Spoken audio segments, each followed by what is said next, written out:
Welcome everyone, join us today as we honor the life and legacy of Malcolm Young, the foundation of one of the greatest rock bands of all time, ACDC.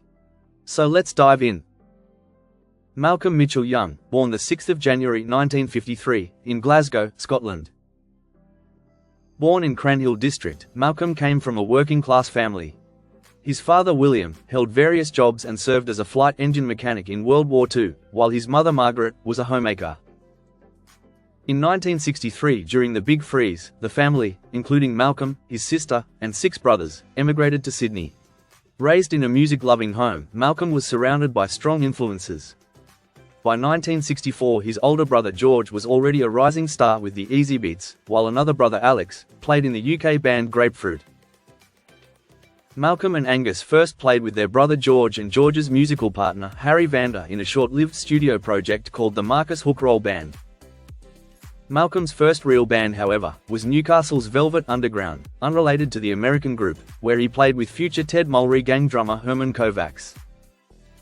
After a brief stint with another group called Kentucky, Malcolm formed his own band with brother Angus in November 1973, driven by a strong vision for hard-edged rock. The name ACDC came from the back of their sister Margaret's sewing machine, symbolizing raw energy and power. In the early days, Angus tried out various stage costumes, including a gorilla suit and a Zorro outfit, before settling on the schoolboy uniform, which he still had from his student days. The first ACDC lineup included Malcolm on rhythm guitar, Angus on lead guitar, bassist Larry Van Creed, former Masters Apprentices drummer Colin "Doggy" Burgess, and singer Dave Evans, who had also been in Velvet Underground. They rehearsed in a warehouse in Newtown through December, and under the management of Dennis Laughlin, ex-Sherbet, made their debut on New Year's Eve 1973 at the Checkers nightclub in Sydney. Their early set lists leaned on blues and rock standards, Chuck Berry, The Stones, The Beatles, but original songs were soon added.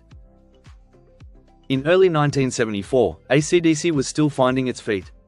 The band spent January playing gigs around Sydney, road testing their material and stage presence.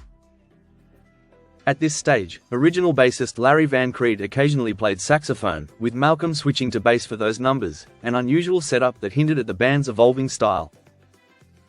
But things changed fast. The original lineup lasted less than 4 months, with a steady churn of personnel. In February, they entered EMI Studios 301 in Sydney and cut their first tracks, Can I Sit Next to You Girl, Rocking in the Parlour, and an early take of RockNRoll Singer. These sessions were overseen by George Young and Harry Vander, who were pivotal in shaping the band's early studio sound. Notably, George played bass on the tracks instead of Van Creed, who was dismissed shortly after recording. That same week at Checkers nightclub, drummer Colin Burgess collapsed on stage, allegedly after someone spiked his drink, and was promptly fired. In true rock and roll fashion, George Young, who happened to be in the audience, jumped up and filled in on drums for the rest of the set. Not long after, Van Creed was also shown the door. Malcolm, now acting as the band's key decision-maker, went in search of new blood. After sitting in with a local group called Jasper, he invited their rhythm section, bassist Neil Smith and drummer Noel Taylor, to join. Their tenure lasted only 6 weeks. By April, Malcolm had replaced them with Rob Bailey on bass and Peter Clack on drums, both ex-members of the band Flake.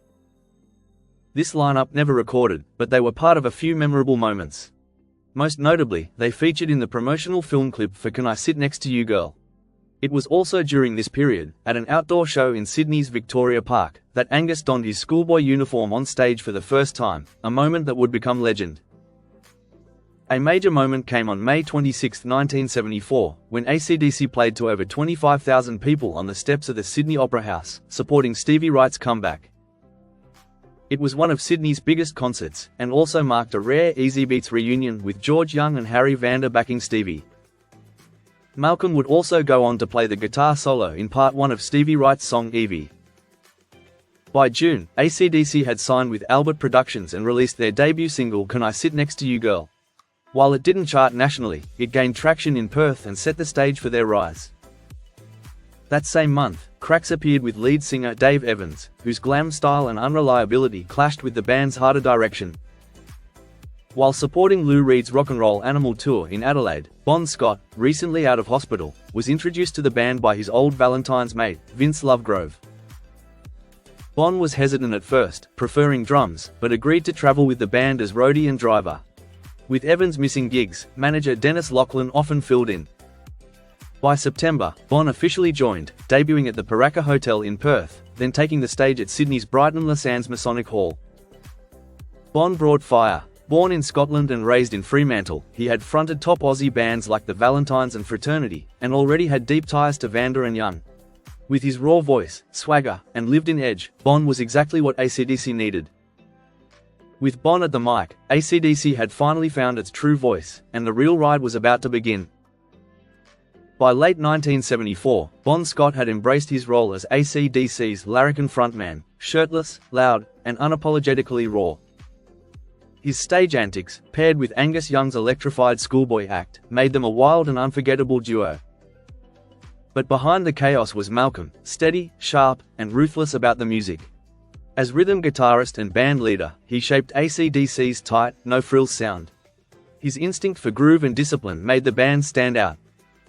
The rise of music TV like Countdown gave ACDC a huge boost.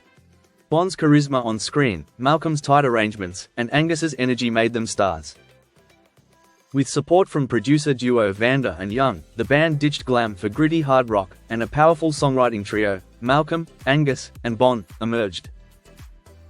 In November 1974, Michael Browning became their manager, moving them to a share house in Melbourne. It was a chaotic, party house, but creative. Bon wrote the Jack and Whole Lotta Rosie there. Their debut album High Voltage, recorded in just 10 days, captured the energy of their live shows. 1975 was ACDC's breakout year. Drummer Phil Rudd joined early on, locking in with the powerful rhythm. The bass role shifted until Mark Evans was hired, completing the classic lineup. Malcolm briefly filled in on bass during the chaos. Tensions exploded backstage at the Sunbury Festival when Deep Purple, flown in as headliners, refused to let ACDC go on after them. A scuffle broke out, with George, ACDC and their crew squaring off against Purple's entourage. They walked away rather than be disrespected. It was pure ACDC, no compromise, no backing down. Despite the Sunbury mess, 1975 turned into a string of wins. Their debut album High Voltage dropped in February and became a top seller. Baby Please Don't Go hit number 10, and their Countdown debut, with Bon in drag, made them overnight stars. More hits followed, including High Voltage and It's a Long Way to the Top, with its bagpipe solo and iconic flatbed truck video. By year's end, High Voltage was triple gold. They'd signed with Atlantic Records, and ACDC had become Australia's biggest rock band. 1976 began big for ACDC and ended even bigger. By early 1977, they were at the top of the Australian rock scene with 5 top 40 singles and 3 top 10 albums in under 2 years. That year alone, they landed 4 consecutive hits. It's a Long Way to the Top, number 2 in January, TNT, number 11 in March, Jailbreak, number 5 in June, and Dirty Deeds Done Dirt Cheap, number 21 in October. Their TNT album, released in February, debuted at number 2 and went triple gold in just 2 months. In March, they played a legendary farewell gig at the Bondi Lifesaver before heading to England for the first time, remembered partly for Angus mooning the crowd, a stunt that quickly became infamous. Though they returned home a few times, from this point they were effectively based in the UK. Throughout the year they built a solid reputation by supporting heavyweights like Black Sabbath and Rainbow across the UK and Europe. It's a Long Way to the Top was released in the UK in April, followed by the international version of High Voltage, which compiled tracks from their first 2 Aussie LPs. In June, they toured the UK with Backstreet Crawler, a tour postponed after the death of guitarist Paul Kossoff. July brought their UK TV debut, and their residency at London's Marquee Club packed in 1,500 fans a night, smashing attendance records. Meanwhile, Dirty Deeds Done Dirt Cheap, released in Australia in September, reached number 4 by October. In November, ACDC headlined a UK tour shadowed by police over Angus's increasingly notorious mooning. Back in Australia for the Giant Dose of RockNRoll tour in December to January, some shows were cancelled by authorities over the band's image. These would be their last official Australian shows with Bon. In February 1977, they returned to Europe to tour with Black Sabbath, but were booted from the tour after Sabbath's Geezer Butler pulled a weapon on Malcolm, and Malcolm responded by punching him, classic ACDC. In May, long simmering tensions between Angus and bassist Mark Evans boiled over, and Evans was sacked. His replacement Cliff Williams officially joined on May 27. Their fourth album, Let There Be Rock, dropped the same month. In June, they returned to Sydney to rehearse for their first US tour. No one knew it then, but these were Bond's last Australian gigs with ACDC. From 1978 to 1979, they set their sights on America. They toured relentlessly, opening for just about every major hard rock act of the era, from Aerosmith, Van Halen, Cheap Trick, and Kiss, to The Who, Thin Lizzy, and Ted Nugent. In England, their gritty, street-level image clicked with the punk crowd, while other Aussie pop acts faded fast. And in the US, their raw, high-voltage live shows earned them an ever-growing fanbase. ACDC cracked the UK charts with Let There Be Rock in 1977, followed by Powerage, If You Want Blood, and Highway to Hell, their first US chart success. Highway to Hell marked a shift, with producer Mutt Lange replacing Eddie Kramer and refining their sound. In late 1979, Malcolm married Linda, a union that would produce two children, Cara and Ross, and would last over 3 decades until his passing. Tragically, in February 1980, Bon Scott died after a night of heavy drinking. His death shocked fans worldwide. He was buried in Fremantle, and later honored with a bronze statue. Despite doubts, ACDC continued.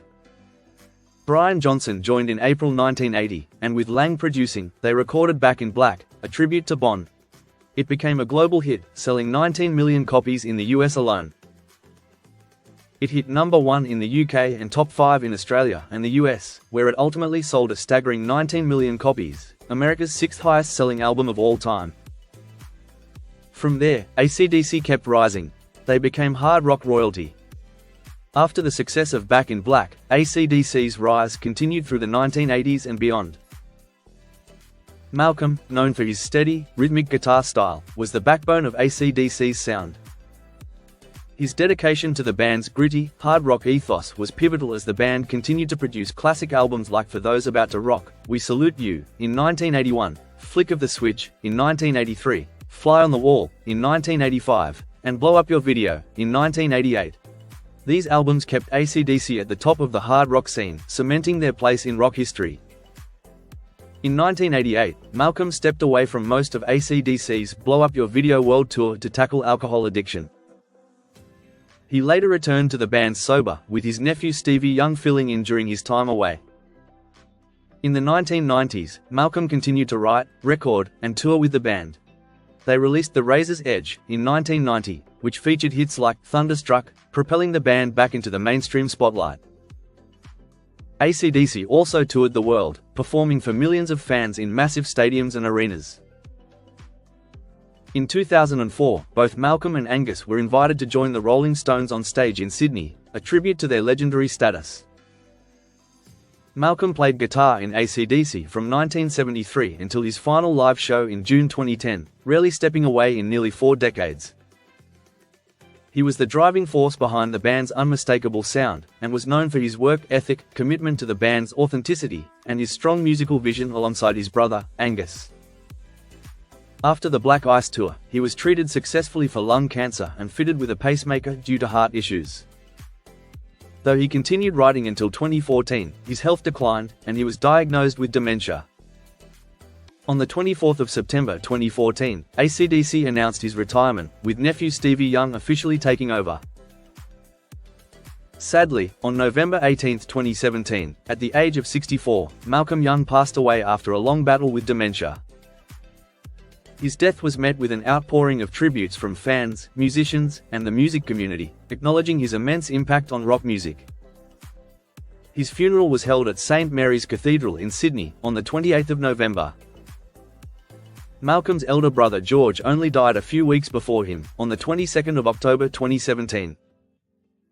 During the making of ACDC's 2020 album Power Up, an inside source revealed the band was using guitar tracks Malcolm had recorded as far back as 2003.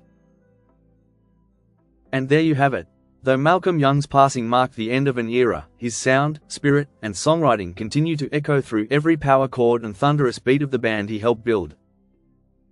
Thank you for watching. Don't forget to like and subscribe for more videos on the icons of music. Take care and bye for now.